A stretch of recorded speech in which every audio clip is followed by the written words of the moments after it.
തിരുവനന്തപുരത്തേക്ക് പോകേണ്ടതുണ്ട്. വിജിൻ അവിടെ നിന്ന് ഏറ്റവും പുതിയ വിവരങ്ങൾ നൽകാൻ ചേരുന്നു. വിജിൻ, ഏത് സ്റ്റേഷനിൽ ഏത് ബൂത്തിലാണുള്ളത്? തിരുവനന്തപുരത്ത് തുടക്കത്തിൽ തന്നെ വലിയ ആവേശം വോട്ടർമാരുടെ ഭാഗത്തു നിന്ന് കണ്ടതാണ്. ഇപ്പോഴത്തെ കണ്ടീഷൻ എന്താണ്?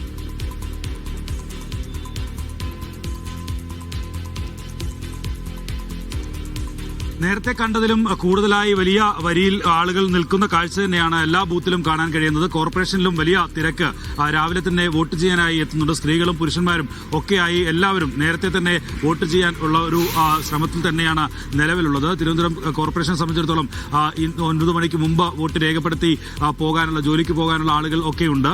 അതുകൊണ്ട് തന്നെ രാവിലെ വലിയ തിരക്ക് തന്നെയാണ് എല്ലാ ബൂത്തിലും നിലവിൽ ഉള്ളത്.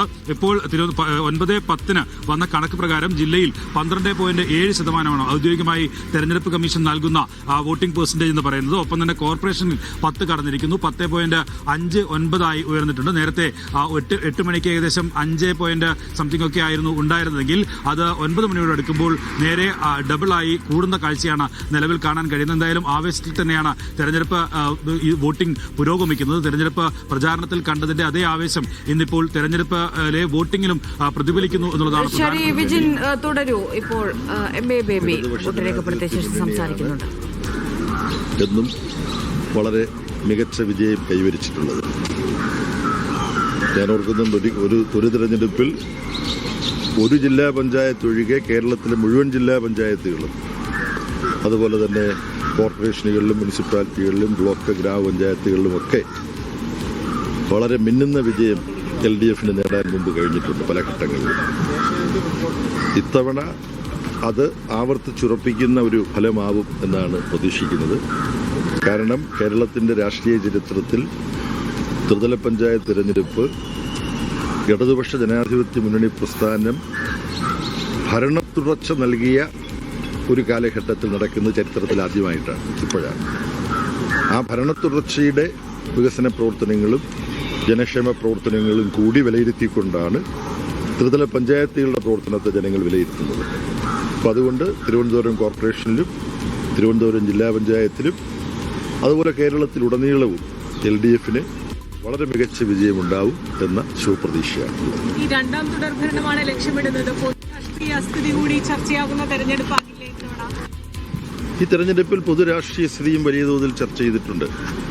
അതിൽ വിശേഷിച്ച് നമുക്കെല്ലാം അറിയാം, നമ്മുടെ നാട്ടിൽ ജനങ്ങളെ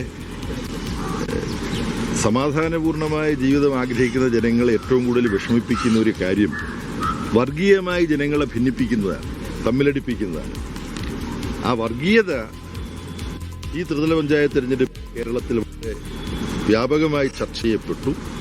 വർഗീയതയ്ക്കെതിരെ, എല്ലാതരം വർഗീയതകൾക്കുമെതിരെ വിട്ടുവീഴ്ചയില്ല നിലപാടെടുക്കുന്നത് ഇടതുപക്ഷമാണ്, ഇടതുപക്ഷ ജനാധിപത്യ മുന്നണിയാണ് എന്ന കാര്യം ഈ ത്രിതല പഞ്ചായത്ത് തെരഞ്ഞെടുപ്പിന്റെ കാലഘട്ടത്തിൽ കേരളം വ്യാപകമായി ചർച്ച ചെയ്തതാണ്. അതിന്റെ സ്വാധീനവും തെരഞ്ഞെടുപ്പ് ഫലത്തിലുണ്ടാകും. ഈ ശബരിമല സ്വർണ്ണപ്പാളി വിഷയം വലിയ രീതിയിൽ BJPയും കോൺഗ്രസും UDFും ചർച്ചയാക്കിയിട്ടുണ്ട്. അത് ഒരു വലിയ ഇമ്പാക്റ്റ് ഉണ്ടാക്കും. ശബരിമല സ്വർണ്ണപ്പാളി വിഷയവും ചർച്ച ചെയ്യുമ്പോഴും ഇടതുപക്ഷ ജനാധിപത്യ മുന്നണിക്ക് അഭിമാനപൂർവ്വം തലയുയർത്തി പിടിക്കാൻ കഴിയും. കാരണം ഹൈക്കോടതിയുടെ മേൽനോട്ടത്തിൽ കേരളത്തിലെ ആഭ്യന്തര വകുപ്പിന് കീഴിലുള്ള പോലീസാണ്, അതിൻ്റെ പ്രത്യേക അന്വേഷണ സംഘമാണ്, SIT ആണ് ഇത് അന്വേഷിക്കുന്നത്.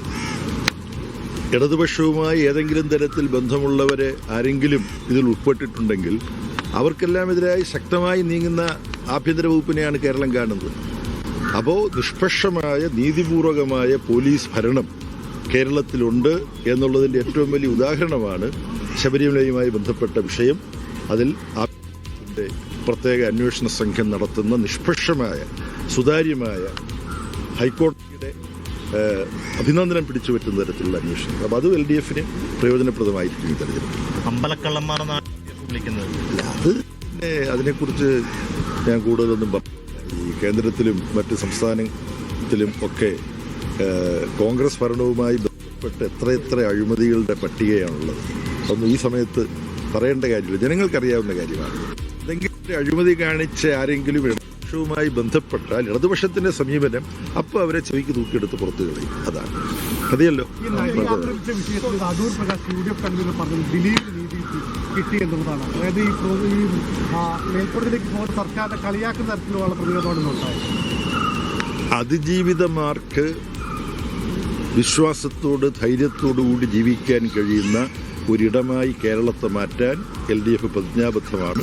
അതുകൊണ്ട് നീതി ആർക്കെങ്കിലും നിഷേധിക്കപ്പെട്ടു എന്ന ആശങ്കയും സംശയവും സമൂഹത്തിലുണ്ടെങ്കിൽ അവരുടെ സംശയം ദൂരീകരിക്കാൻ വേണ്ടി, അതിജീവിതമാർക്ക് പൂർണ്ണ സംരക്ഷണം നൽകാൻ വേണ്ടി ഏതറ്റം വരെയും കേരളത്തിൽ LDF ഗവൺമെന്റ് നീങ്ങും. അത് സംസ്ഥാന സെക്രട്ടറിയും മറ്റാളുകളുമെല്ലാം കേരളത്തിൽ വ്യക്തമാക്കിയിട്ടുള്ളതാണ്.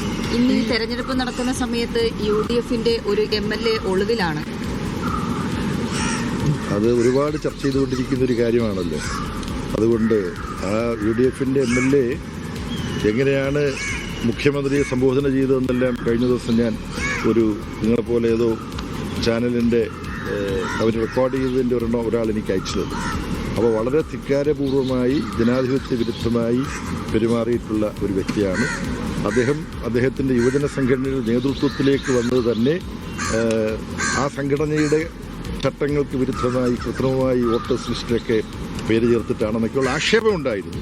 അപ്പോൾ അദ്ദേഹത്തിൻ്റെ ഒരു പൊതുസമൂഹത്തിൽ ജനങ്ങളുടെ പ്രതിനിധിയായി നിൽക്കാനുള്ള അദ്ദേഹത്തിൻ്റെ അർഹത ചോദ്യം ചെയ്യുന്ന തരത്തിൽ ഒരുപാട് കാര്യങ്ങൾ പുറത്തു വന്നുകൊണ്ടിരിക്കുകയാണ്. അതിൻ്റെ മറ്റു കാര്യങ്ങളിലേക്ക് ഞാൻ പ്രതികരിക്കുന്നത് നല്ലതല്ല. കേരള സമൂഹം അത് വളരെ വ്യാപകമായി ചർച്ച ചെയ്തുകൊണ്ടിരിക്കുകയാണ്. വളരെ സന്തോഷം. നന്ദി. MA baby CPM general secretary സംസ്കൃത കോളേജിൽ വോട്ട് ചെയ്തതിന് ശേഷമാണ് മാധ്യമങ്ങളോട് പ്രതികരിച്ചത്. വിജിൻ തുടരുന്നുണ്ട് തിരുവനന്തപുരത്ത് നിന്ന്. വിജിൻ, എല്ലാ കണ്ണുകളും ഒരു പക്ഷേ തിരുവനന്തപുരത്തേക്കാണ്. ഇപ്പോൾ രമേശ് ചെന്നിത്തല വോട്ട് ചെയ്തതിന് ശേഷം പുറത്തേക്ക് ഇറങ്ങുന്നുണ്ട്. സ്വാഭാവികമായി മാധ്യമങ്ങളോട് പ്രതികരിക്കുമെന്ന് വിചാരിക്കുന്നു.